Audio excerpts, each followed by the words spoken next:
Imaginé par Binge Audio.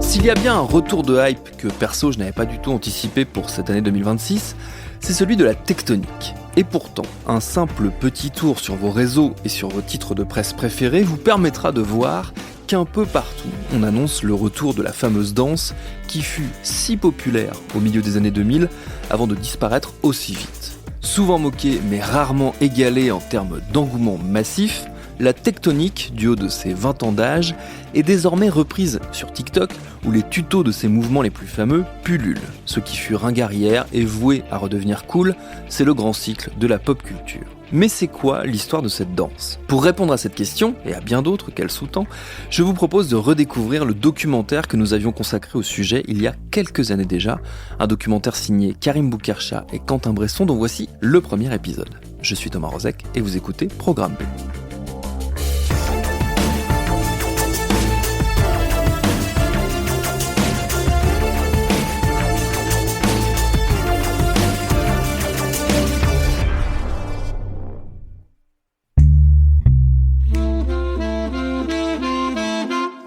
Moi, j'ai jamais fait de tectonique, mais j'ai toujours été intrigué par leurs mouvements.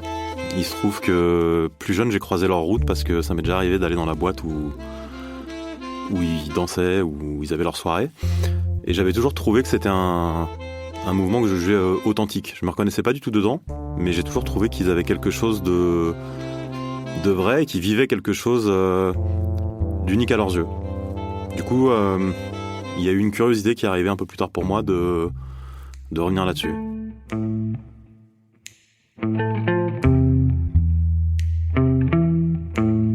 J'ai voulu faire parler des danseurs qui avaient vécu le truc, les fondateurs du mouvement tectonique, des DJ, parce qu'évidemment il s'agissait évidemment de l'électro et donc du monde des musiques électroniques. Ouais, des gens qui ont baigné là-dedans, quoi, des gens qui pouvaient nous restituer comment tout ça s'est passé, mais depuis leur fenêtre. Parce que j'avais l'impression qu'on ne les avait jamais entendus parler.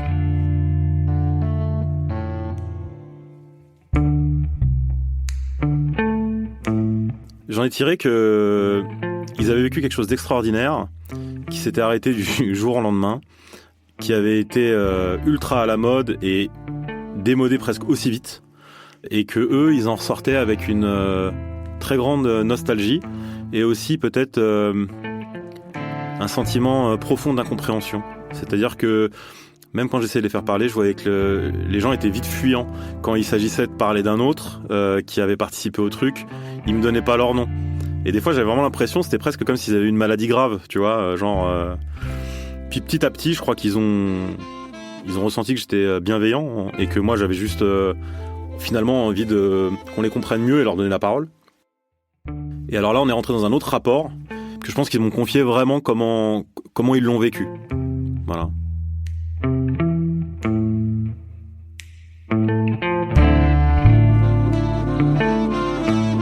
J'ai décidé d'appeler cette série documentaire Tectonique, danser, mourir, recommencer.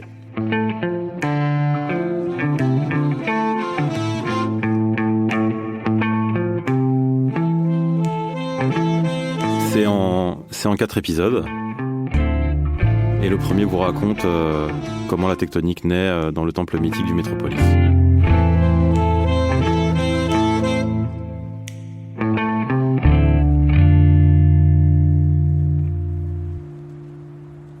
Tu peux me replonger dans tes souvenirs et de me raconter comment était ce club ? Waouh, mais en fait, j'en parlais avec passion. Alors en fait, t'arrives, c'est un pont. Trixie, danseur tectonique. Un simple pont, tout dégueulasse, en plein jour. Il y a marqué Métropolis, vraiment un peu à l'américaine. Déjà, c'est en dehors de Paris, c'est en banlieue, c'est énorme. Tu montes les escaliers, donc t'as des gros escaliers, tu montes, tu fais le tour et t'as un grand couloir avant d'arriver à l'entrée. Le son, il commence à sentir les basses. Et là, t'as un physio que tout le monde a connu, hein. Il s'appelle, et je vais le dire bien fort, il s'appelle Wilfried. C'est le démon de tous les clubbers. Et donc tu rentres dedans, tu passes les caisses, t'arrives au vestiaire, tu te prépares. Déjà t'as la musique dans les oreilles, donc forcément t'es déjà dans l'ambiance. T'es excité parce que t'as qu'une envie, c'est sur la piste de danse. Tu rentres dedans et là, c'est la folie. T'as des gens fluo partout, t'as des gens qui dansent de partout.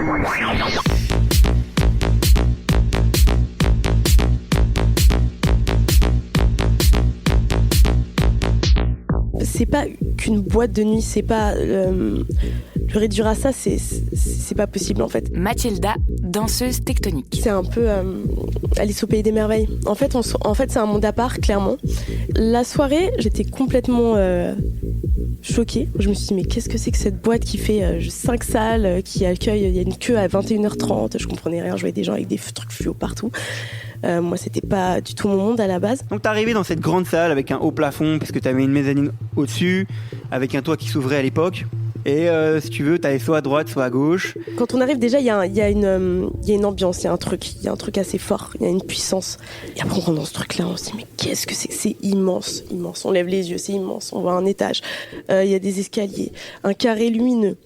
On se dit, mais attends, ça en finit pas. Un DJ dans une cage, des trucs. Mais on me dit, mais qu'est-ce que c'est que ce truc, quoi? Et après, on descend. Il y a d'autres salles, il y a d'autres trucs. En fait, il faut que tu saches que sur ce duo qui a créé la tectonique, tu as Cyril Blanc. Cyril Blanc, c'est le grand directeur artistique. Et c'est lui qui te fabriquait cette ambiance lumineuse où il utilisait de la toile de parachute et différentes toiles à base de lycra. Et il tendait ces toiles-là et il en mettait partout. Et ça avait une grosse réverbération de volume dans la salle. C'était magnifique. C'était de la musique beaucoup plus agressive. Il y avait du hardstyle, il y avait du drumstyle, il y avait des styles différents. Sias, danseur tectonique. Je sais pas, là-bas c'était très crête décolorée et tout le monde était un peu habillé de façon pas habituelle. Donc du coup c'est cool. Moi, faut que tu saches, quand je suis arrivé, j'avais pas d'argent, j'étais jeune. J'arrivais à 23h. Je suis né du 95, donc c'est au-dessus, c'est à l'autre bout de Paris. Je mettais 1h30 à l'aller. Je me pointais à l'entrée, je rentrais, je dansais toute la nuit. J'allais boire de l'eau aux toilettes qui était chaude. Je buvais de l'eau jusqu'à 6h. Je me pétais la tête, je dansais dans tous les sens, je me cassais le cou, j'avais mal aux bras, mal aux épaules, j'avais des courbatures.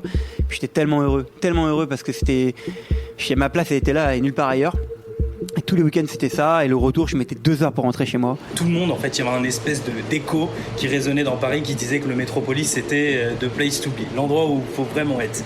Je suis tombé et amoureux de la musique, et amoureux du lieu, et amoureux des gens, et puis voilà quoi. Moi je vois des mecs qui sont avec des sortes de treillis blancs, avec des bottes, des chaussures de boxeurs, des t-shirts moulants, des crêtes sur la tête, avec des fluos partout. Il y a eu un truc très fashion en fait qui est sorti, mais vraiment très très très très très fashion. Je sais pas, je crois que c'était vraiment l'essor de H&M et tout à l'époque. C'était vraiment le moment fort d'H&M et tout. Et il y avait beaucoup de trucs comme ça où tu voyais des mecs avec des t-shirts en V ou des polos en V, trucs qui redescendaient à fond et tout. C'était vraiment cette mode-là qui était du moment. Alors moi j'arrive, je comprends pas ce qui se passe. Je viens du hip-hop. Je m'habille large et je passe du jour au lendemain en fait à tout serré, tout slim. Donc toutes mes affaires de jeu large, je les mets à la poubelle. Et voilà, je deviens fashion. Et du coup, bah voilà, les slims, on a des schmouves, on a des swears, donc des chaussures un peu pointues. On jouait avec des guêtres fluo, comme des bolas. Et en fait, on s'est amusé à faire des mouvements circulaires. On jouait avec la lumière. Tout simplement, on s'éclatait. C'est des sortes de grosses chaussettes qu'on mettait au niveau des poignets et des pieds. La lumière noire permettait de la faire réfléchir, puisqu'ils étaient fluo, de différentes couleurs, jaune, vert, rose, bleu. C'est quelque chose, en fait, on a vécu une époque, on se rendait même pas compte ce qu'on vivait, mais c'était surréaliste.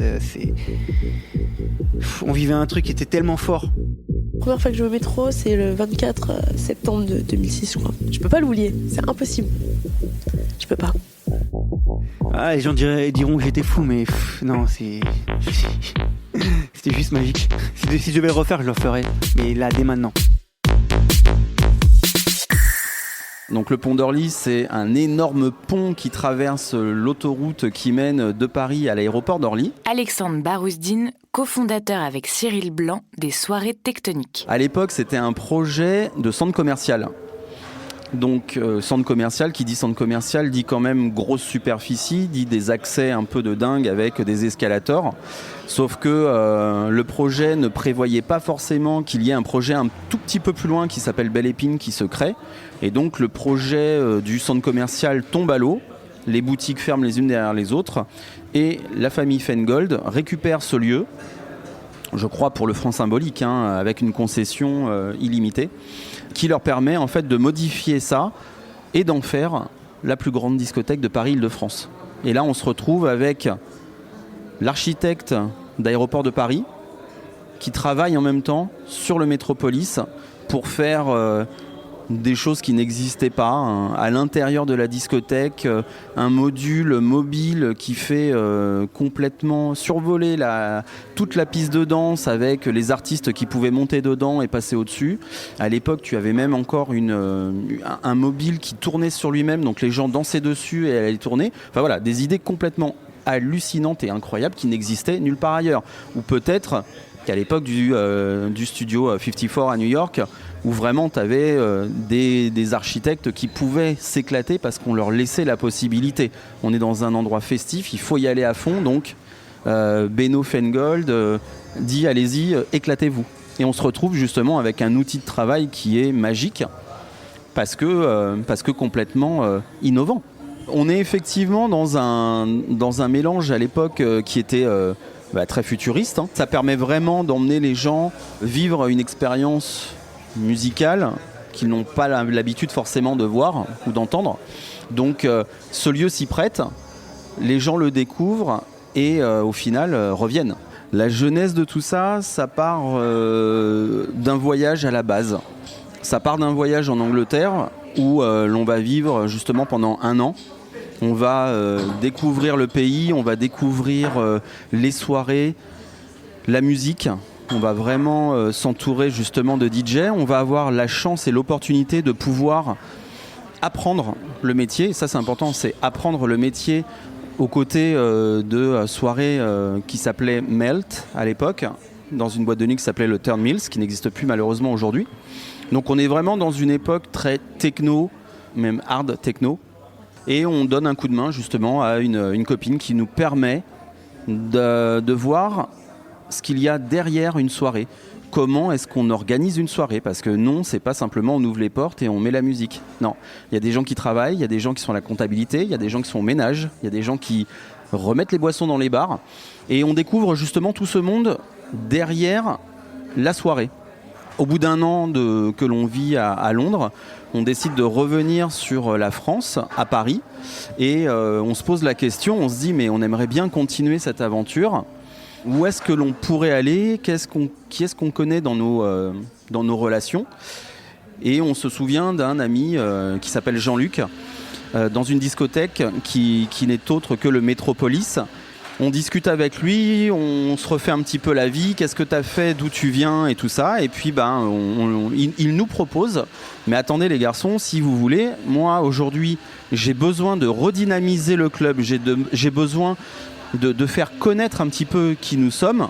Est-ce que ça vous intéresserait de pouvoir faire des soirées chez nous ? Et voilà comment est-ce que tout a commencé. Au départ, les soirées s'appellent Blackout. Donc on cherche un concept, on sait que sur Paris ça se fait pas forcément de mettre la boîte de nuit dans le noir, de mettre en avant le côté fluo, le côté phospho qu'on avait nous connu justement sur l'Angleterre, et on se dit bah tiens on va essayer de le faire sur Paris, pourquoi pas. Et on lance les soirées Blackout et ça cartonne et plus ça va et plus il y a de monde et on se retrouve justement à avoir un tel succès qu'on fait même un char à la Technoparade Blackout.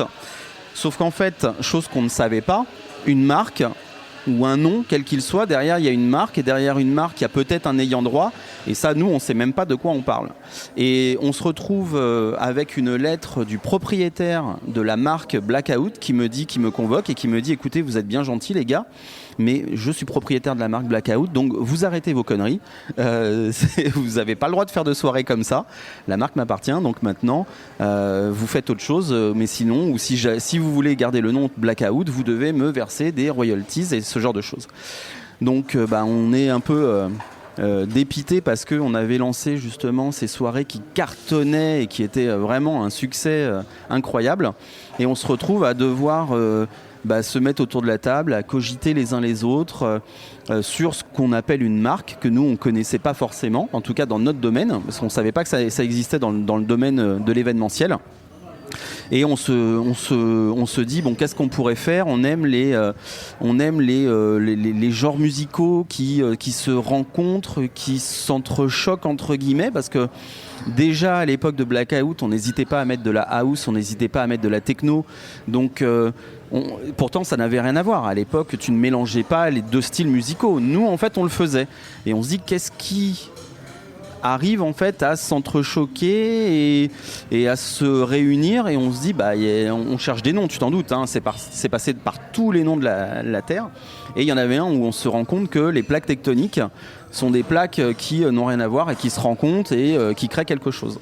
Et on s'est dit tiens, pourquoi pas tectonique. Donc c'est vraiment parti d'une problématique de nom et de marque à la création entre guillemets de la nôtre, qui n'était pas donc déposée, qui n'était pas prise, que l'on pouvait s'approprier et pouvoir justement travailler autour cette fois-ci tranquillement.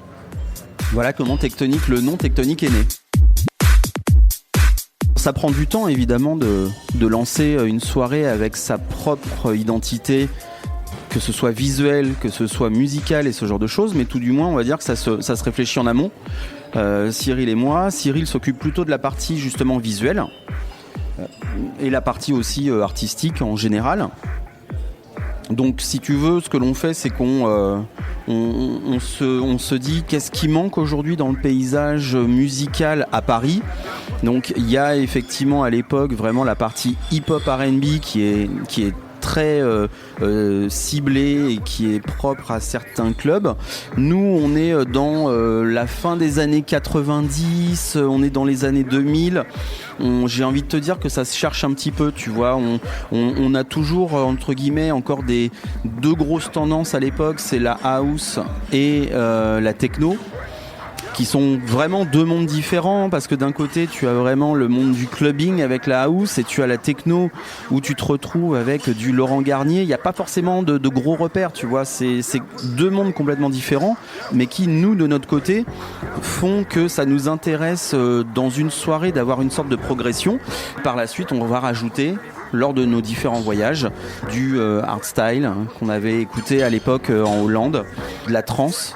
On avait beaucoup en fait sur la Suisse, et voilà, et ce mélange de tout ça, on se dit pourquoi dans ces cas-là ne pas le mettre dans la seule et même soirée qui s'appellerait donc Tectonique, et on va faire voyager les gens, une expérience musicale où ça va commencer plutôt à la cool avec l'électro minimal, on va monter un petit peu plus d'un point de vue clubbing avec de la house, pour arriver vraiment sur quelque chose de plus dur avec le hardstyle. On aura même atteint le hardcore avec des artistes tels que Hungerfist, Neophyte, pour ensuite redescendre et permettre aux gens, avant de reprendre la voiture vers les 5h du matin, de ne pas être énervé, mais d'être redescendu, parce que nous, musicalement, on aura réfléchi notre courbe de telle sorte que à partir de 3h, on redescend en électro minimal pour justement permettre aux gens de redescendre et de pouvoir reprendre le volant un peu plus calmement, on va dire.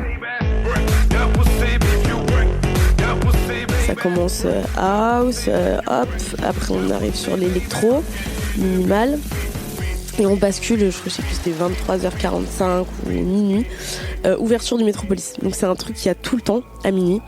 Donc il y a une espèce de petit truc de 5 minutes. Ah, l'ouverture est phénoménale. Un chant que tout le monde connaît, tout le monde se positionne dans la même direction, on aurait dit une secte carrément. Avec un moment où il y avait des percus et il y avait toujours la simultanéité des lumières avec la musique. Et ça durait 2 minutes et tout était réglé au millimètre.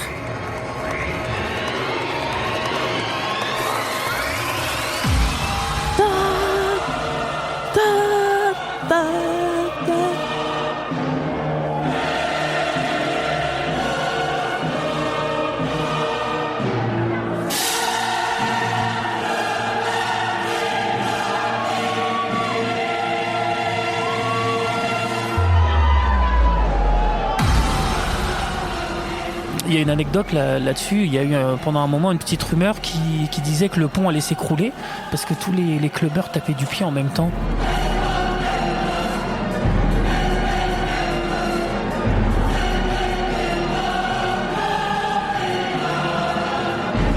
Le fameux laser qui prenait pendant l'intro où c'était complètement dans le noir. intro laser, qui était à l'époque le plus grand laser d'Europe.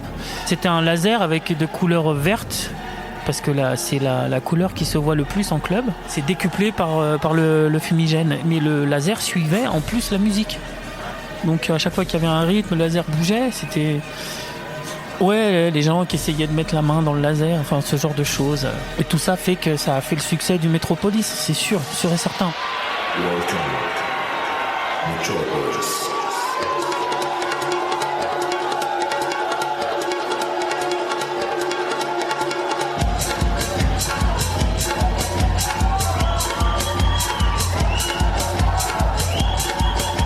Si tu veux, en fait, ce qui fait que les gens, en général, entendent le nom Tectonic, c'est par rapport à la danse.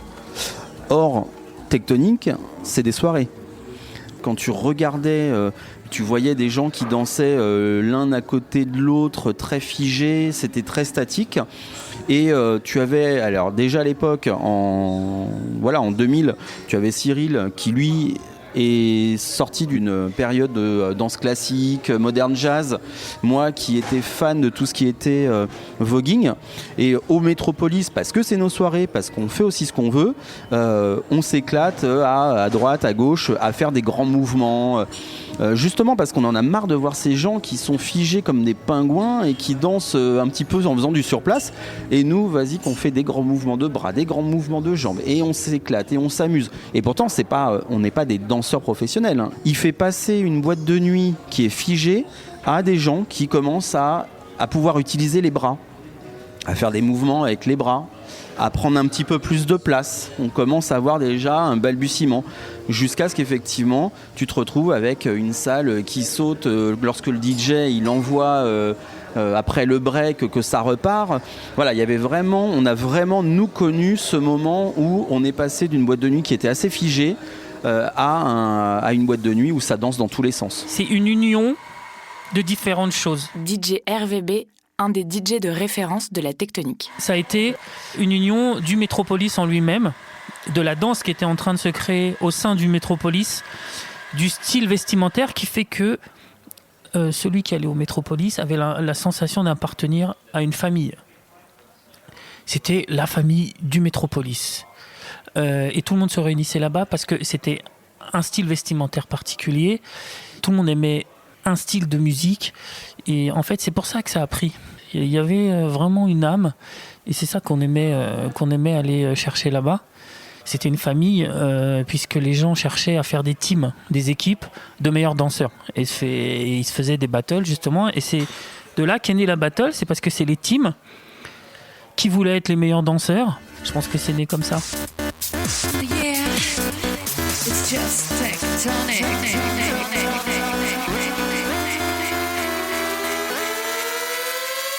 Est-ce que c'était repris du hip-hop ? Je ne sais pas. Est-ce que ça a été repris ? Enfin, c'est une vieille tradition de se retrouver en groupe, en communauté, pour partager dans un premier temps, et après pour marquer son identité. Tout le monde avait son espace. Après, ça dansait de partout, hein, clairement. Ça dansait vraiment de partout. Et comment ça s'est construit ? C'est que les teams, elles étaient déjà là. Donc il y avait la Buffalo Tech, la Space Team, il y avait quoi qu'il y avait comme team ? Il y avait la Fanatech. En fait, ils avaient tous des noms comme ça. Je me dis, qu'est-ce que ça veut dire ? Des noms avec des t-shirts, Nitroxide, je vois la team Diablotech, je fais, on m'engage tout de suite, Diablotech. Donc Matou Diablotech. La plupart du nom c'était en tech, et ça se comprend puisque les mecs écoutaient de la musique techno, il y avait un mouvement à hardstyle. Pour certains, ça prouvait un peu la bande de potes, parce que nous c'était vraiment des collègues depuis super longtemps. Piratech par exemple, mort de rire les mecs.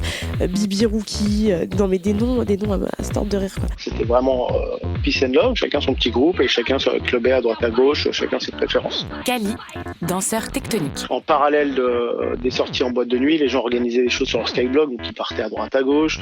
Donc en fait, si tu veux, on a vraiment pris le concept de team et puis on l'a développé. Et là, le mouvement est sorti du Metropolis pour partir, affecter un petit peu tous les autres clubs parisiens.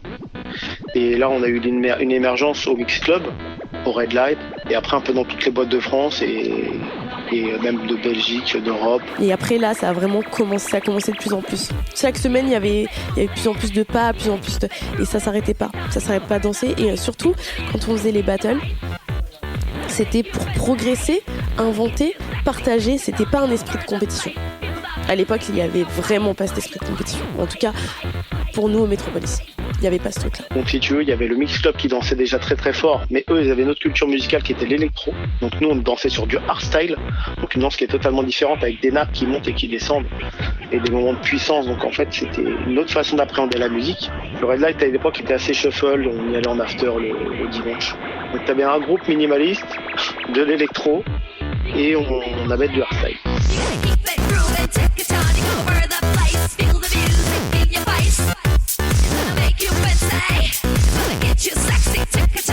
Il y a une soirée qui s'appelait la Paris All Star. Et t'as les mecs du Red Light et du mix qui se pointent, enfin surtout du Red Light. Donc, ce qui s'est passé, c'est que ce soir-là, Trixie a brillé parce qu'entre guillemets, il faut savoir qu'il y a eu une grosse confrontation sur les Skyblock, ça a explosé et les gens ont dit ok, bah ce week-end, on va tous venir au Métropolis et on va entre guillemets régler nos comptes. Voilà, enfin, c'était la première fois qu'on rencontrait les gens physiquement. Ils viennent me voir et me disent bon, écoute, c'est simple, prépare tous les danseurs qui sont là parce que dans 1 heure, on fait une battle et on va vous fumer. Ouais, mec, une feuille morte qui tremblait. Quoi ? Comment ça tu vas me fumer ? Mais pourquoi tu... Mais je comprends pas, parce que moi je viens pour m'amuser, moi je viens pour chiller, tu vois, c'est cool en fait. Faut savoir que la moitié de nos troupes du Métropolis, on saurait toujours, étaient partis en Belgique au Cube. Il y avait Cyril et Alex, je crois, qui organisaient des événements où ils faisaient bouger les gens du Métropolis. Ce soir-là, effectif réduit et Trixie a brillé il s'est vraiment mis en valeur, il a vraiment défendu la danse qu'on prenait chez nous. Je peux pas te dire d'où part l'histoire, mais en fait franchement c'était une super aventure. Je crois même que je dois avoir 2-3 photos. Et là les mecs sont arrivés et je les ai pris un par un et je les ai défoncés parce que je m'étais préparé et j'étais tellement à fond dans le délire et jusqu'à qu'ils me respectent. Pour moi c'était un élément déclencheur de la réunification de toutes les danses. Et en fait, ce qu'il faut savoir, c'est qu'après ce soir-là, la moitié des gens du Red Light sont restés au Métropolis et la moitié des gens de Mix Club sont restés au Métropolis.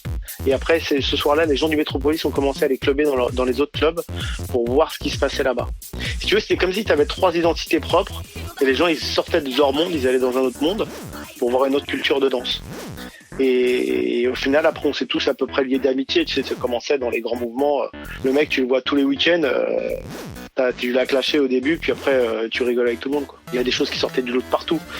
Et je pense que c'était un énorme avantage, au final. Ça promouvait le fait d'être amis, d'aimer les mêmes choses, c'était un peu plus le style vestimentaire. Et pour vraiment les vrais danseurs, vraiment ceux qui étaient vraiment focalisés sur la danse, c'était avoir une identité. Et en même temps une différence, mais une identité par rapport à la danse. C'était très important. Donc nous dans la Dabothèque, il y avait vraiment que des danseurs vraiment avancés, quoi. Parce qu'en fait c'est pas quand j'en parle, c'est comme si je l'ai vécu, mais en fait pour moi c'est un monde à part. Enfin c'est un truc, c'était encore les bonnes énergies, pas le sens de la compétition, du faire valoir. On partageait des bonnes valeurs, je pense. Je pleure, c'est n'importe quoi. C'est n'importe quoi.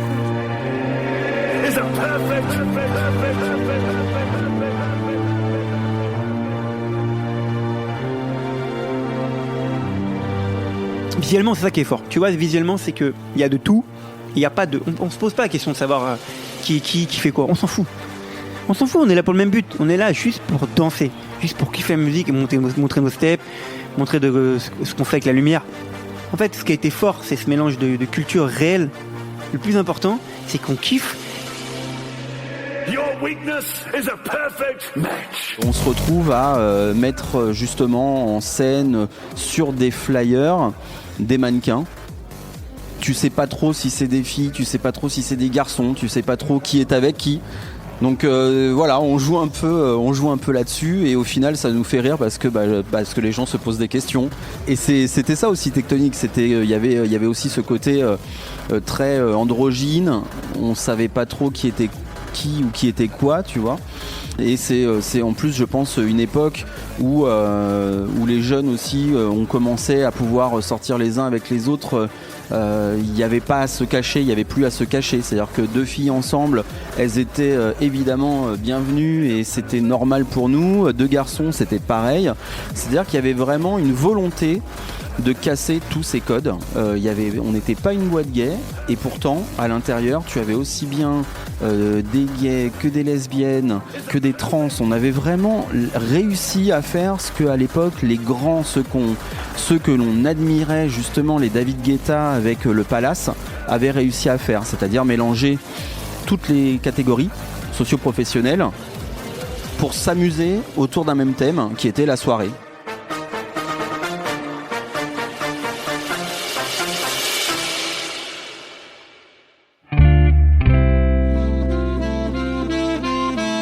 Voilà. Dans le prochain épisode, vous pourrez découvrir comment la tectonique est sortie du métropolis et devenue un phénomène de société.